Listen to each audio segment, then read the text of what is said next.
Ce vendredi 10 octobre dans C'est à vous, Mohamed Bouafsi et ses chroniqueurs accueillaient notamment Estelle Denis qui a eu le droit à la question suivante de la part de Mohamed Bouafsi.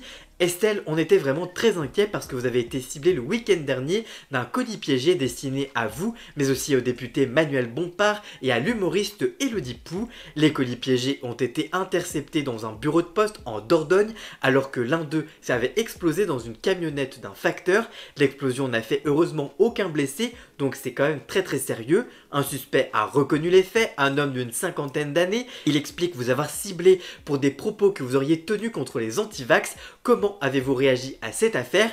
La quadragénaire a alors répondu au début j'ai cru que c'était un canular quand la police m'a appelé, donc je leur ai à moitié raccroché au nez et puis j'ai compris que c'était vraiment sérieux et j'avoue j'ai eu assez peur pendant quelques jours, mais en vrai la gendarmerie franchement ils ont vraiment mis les moyens, ils ont arrêté cette personne très vite, il est passé en comparution immédiate aujourd'hui.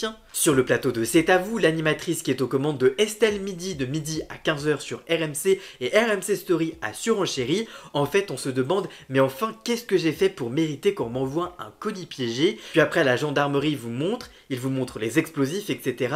En fait, c'est lunaire. Rebondissant sur les propos, la chroniqueuse Églantine Émeillé a demandé à l'ex-star de M6 « Vous avez eu peur après ?» Estelle Denis n'a pas manqué de faire savoir « Non, non, ça y est, il a été arrêté, donc qu'est-ce que vous voulez que je vous dise? Oui, j'ai tenu des propos pas très sympas sur les antivax pendant le Covid en plus, donc ça a mûri chez lui, et puis voilà, j'y suis pour rien. Je ne comprenais pas, maintenant je comprends un peu plus. Enfin non, je ne comprends pas, je ne comprends toujours pas comment on peut faire ça. Mais voilà, au moins j'ai une explication. En tout cas, tout est bien qui finit bien dans cette histoire.